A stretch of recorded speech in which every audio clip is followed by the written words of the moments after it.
আসসালামু আলাইকুম। মরিয়ম রান্নাঘরের পক্ষ থেকে সবাইকে জানাচ্ছি শুভেচ্ছা। খুব সহজে অল্প সময়ে স্বাস্থ্যসম্মতভাবে কিভাবে ঘরে চটপটি তৈরি করা যায় আজকে আপনাদেরকে আমি দেখাবো। ছোট বড় সকলেরই কম বেশি চটপটিটা খুবই পছন্দ।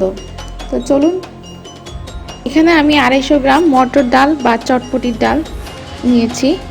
এটাকে আমি 6 ঘন্টা ভিজিয়ে রেখেছি। 6 ঘন্টা ভিজানোর পরে দেখুন ডালটা একটু ফুলে উঠেছে। তারপরে আমি ঠান্ডা পানি দিয়ে ধুয়ে নিব। একটি পাত্রে আমি রসুন বাটা নিয়েছি 1 চা চামচ, আদা বাটা 1 চা চামচ, ধনে গুঁড়ো 1 চা চামচ, জিরে গুঁড়ো 1 চা চামচ, বেকিং সোডা 1 চা চামচ, খাবারের লবণ 1 চা চামচ। এই সবগুলো উপকরণ আমি এখন ভিজানো মটর ডালের মধ্যে দিয়ে দিব। চুলাটা জ্বালিয়ে আমি এখানে পর্যাপ্ত পরিমাণ পানি দিব। পানিটা এখানে আমি নিয়েছি আধা কেজি।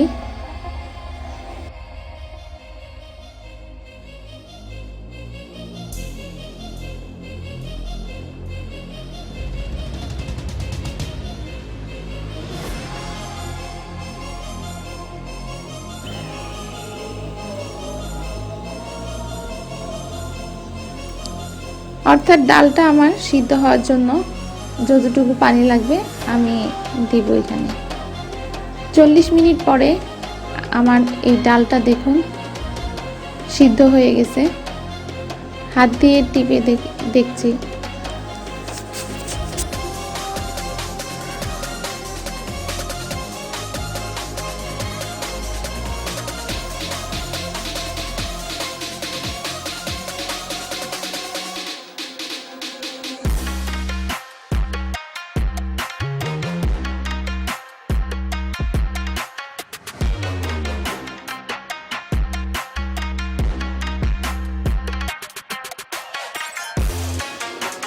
এখন চটপটি ডালগুলোকে গরম গরম মিলাতে হবে প্রতিটি উপকরণ দিয়ে। আলু গ্রেট করে নিয়েছি, বিট লবণ দিয়েছি 1 চা চামচ, তেঁতুলের টকটা দিয়েছি। এখানে যার যেরকম টক পছন্দ সেভাবে দিতে পারে। তারপরে চটপটির মশলা যেটা রাঁধুনির প্যাকেট মশলা সেটা আমি 2 চা চামচ দিয়েছি। শুকনো মরিচ আমি তেলে নিয়েছি তেল ছাড়া। এখানে 1 চা চামচ শুকনো মরিচের গুঁড়ো দিয়েছি।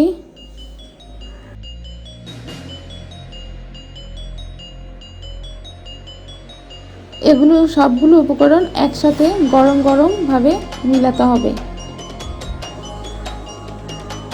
সেই মিলানো থেকে আমি সার্ভ করার জন্য আলাদা একটা পাত্রে নিয়েছি।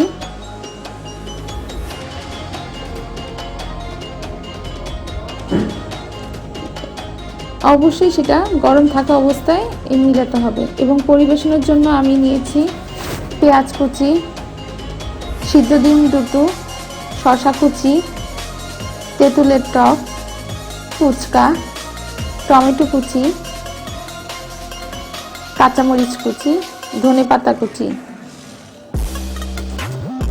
যার যার পছন্দ অনুযায়ী কম বেশি পেঁয়াজ দিতে পারে, কাঁচা পেঁয়াজটি। তারপরে আমি দিয়েছি টমেটো কুচি,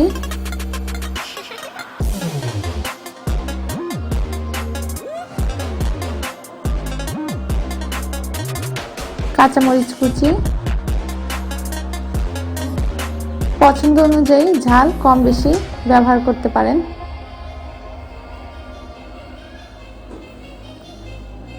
ধনেপাতা কুচি,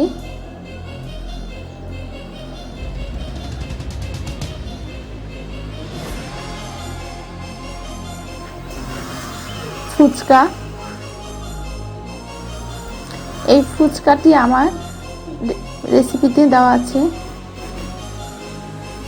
আপনারা চাইলে ফুচকাটা তৈরি দেখে নিতে পারেন।